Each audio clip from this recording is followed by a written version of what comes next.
Olá, sejam bem-vindos a mais uma aula sobre o tarô mitológico e hoje a gente vai falar sobre a carta da morte, que é representado pelo deus Hades. E lembrando, se você gosta desse tipo de vídeo, se você gosta desse tipo de informação, você pode contribuir com a gente financeiramente. Vou deixar o link aqui embaixo. Mas você também pode ajudar a gente curtindo, compartilhando, se inscrevendo no canal, para a gente continuar aí com os estudos não só do tarô mitológico, mas como outros tarôs. Essa aqui é a carta da morte, aqui no tarô mitológico, e a gente vê aqui nesse cenário uma figura, né, a figura principal com uma túnica preta, o rosto escondido por um elmo. As mãos dele estão abertas para ele receber os presentes oferecidos aqui por essas pessoas que estão ajoelhadas. Uma dessas pessoas oferece uma coroa dourada, a outra oferece uma pilha de moedas e a criança aqui, né, que fica mais próxima a ele, oferece uma flor. Atrás dele flui esse rio escuro, representando aí o rio Estige. Do lado direito aqui do rio, a gente vê que a terra é seca, também árida, e do outro lado a gente vê que ela, né, é verdejante, está sendo iluminada aí pelo sol. E algumas das simbologias que se encontram nessa carta. Então a gente tem o rio Estige, né, aqui representado por esse rio que está correndo aqui atrás, e Estige significa odiado. Ele era um rio terrível, pois ele estava representando o estágio pelo qual a gente deve passar para poder alcançar as riquezas do submundo. Ele representa aquele estágio que a gente passa de tristeza e de luto. O sol nascendo aqui atrás vem apresentar um novo futuro que essas almas que estão aqui ainda não perceberam.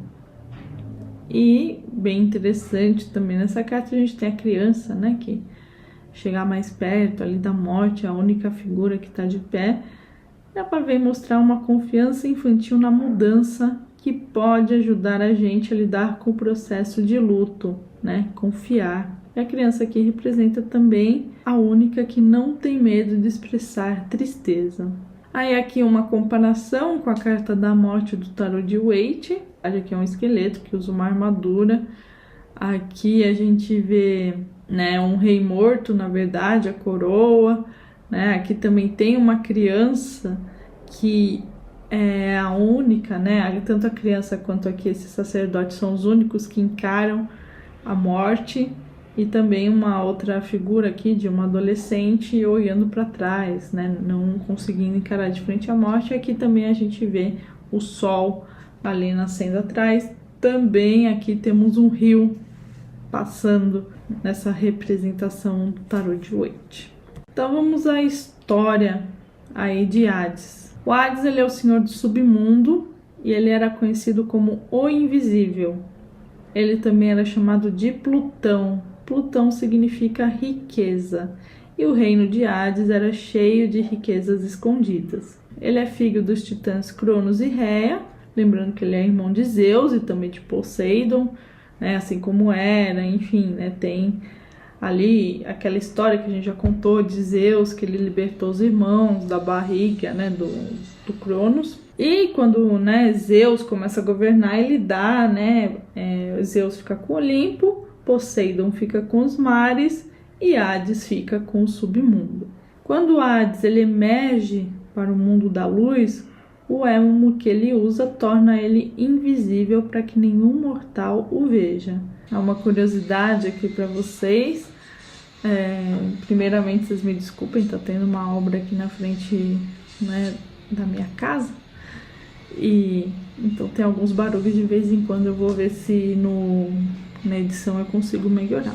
Mas voltando aqui, né, os rituais aqui de morte exigiam que uma moeda de ouro fosse colocada na boca do morto para que ele pudesse ofertar a Hades. Na verdade, é uma moeda que ele paga a Caronte, né? Caronte ali, aqui, né, o velho barqueiro ali do submundo para ele poder ultrapassar. Sem essa moeda, essa alma estaria condenada a vagar eternamente nas margens do rio Stygia. A gente pode falar aqui na nossa realidade talvez uma espécie de umbral, né? Ele não vai para nenhum lugar nem outro. Lembrando que o submundo de Hades, ele não é assim como a gente pensa, talvez no catolicismo, né? Que tem o inferno, tem o céu você vai, o inferno você vai para baixo, o céu você vai para cima.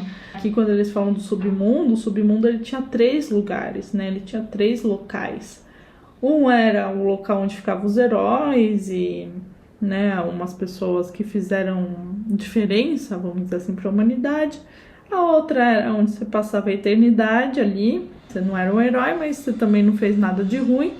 E o outro era realmente um lugar de punição, que ali é onde a gente fala que fica Sísifo, por exemplo, né? Que a gente já comentou em algumas aulas aqui, que ele vai ficar eternamente rolando uma pedra lá para cima. É claro que para cada um o castigo é diferente. Então aqui quando a gente fala submundo não quer dizer inferno. E outra coisa também interessante é que muitas vezes em filmes a gente vê essas moedas colocadas nos olhos, né, dos mortos, né, mas na verdade eles eram colocados dentro da boca. Hades é considerado como tendo um poder maior que de Zeus porque a lei de Hades é irrevogável. Uma vez que uma alma entrava no submundo, nenhum deus e ninguém poderia resgatar ela. Só para fazer um adendo, aula passada eu falei, né, do mito de Sísifo também, e a gente falou de Prometeu, que era um castigo parecido, mas Prometeu não estava no submundo, ele foi pendurado ali no Monte Cáucaso, tá? Era só para comparar os castigos dos deuses, né, os castigos eternos. Por isso que 30 anos depois ele é resgatado. E aí vamos às representações e também os significados dessa carta. Aqui ele representa o final do ciclo da vida, também a morte do caminho anterior, isso é, nem sempre a morte representa a morte, mas a morte de algo, a finalização de algo. Então, eu estava num caminho, vamos supor, eu estava fazendo faculdade, aí eu tive que terminar para começar outra coisa. Essa morte de algo que eu estava fazendo, esse final. É a finalidade experimentada em todos os encerramentos, então qualquer encerramento que você possa pensar na sua vida, é isso que a morte representa, qualquer finalização, tá? Ela também vem falar que não é necessariamente um final negativo, porque pode simbolizar casamento ou nascimento. Então, por exemplo, o casamento, eu tive que deixar de ser solteiro para ser casado.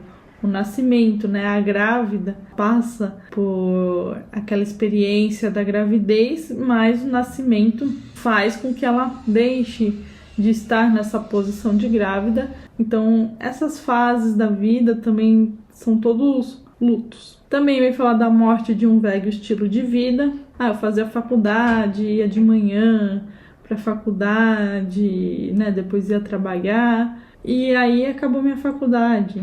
E aí, então, né, eu vou mudar meu estilo de vida, eu vou fazer outra coisa enquanto eu fazia a faculdade, eu vou trabalhar mais, enfim, o meu estilo de vida mudou. Ela também representa a inevitável mudança dos ciclos da vida, então mais uma carta, né, assim como a roda da fortuna, que vem falar dos ciclos de alto e baixo, que aqui vem falar mais de finalizações, a gente saber, né, o aprendizado aí dessa carta, que os fins, eles são inevitáveis.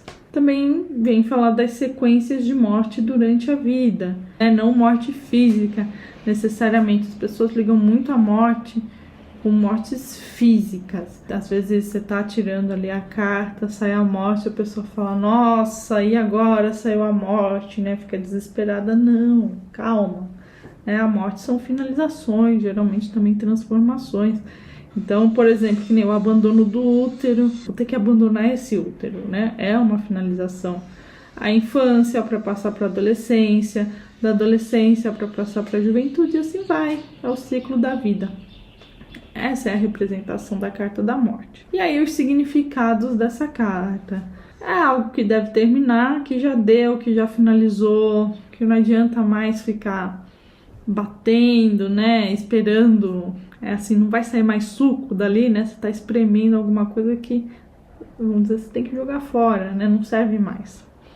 E também vem significar novas oportunidades quando o velho é abandonado.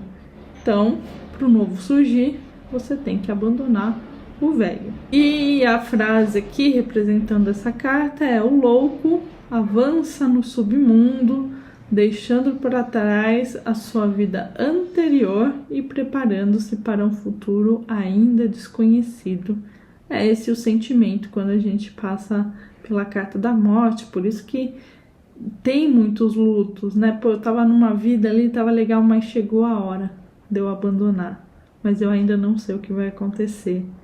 Essa é a questão da carta da morte, tá bom?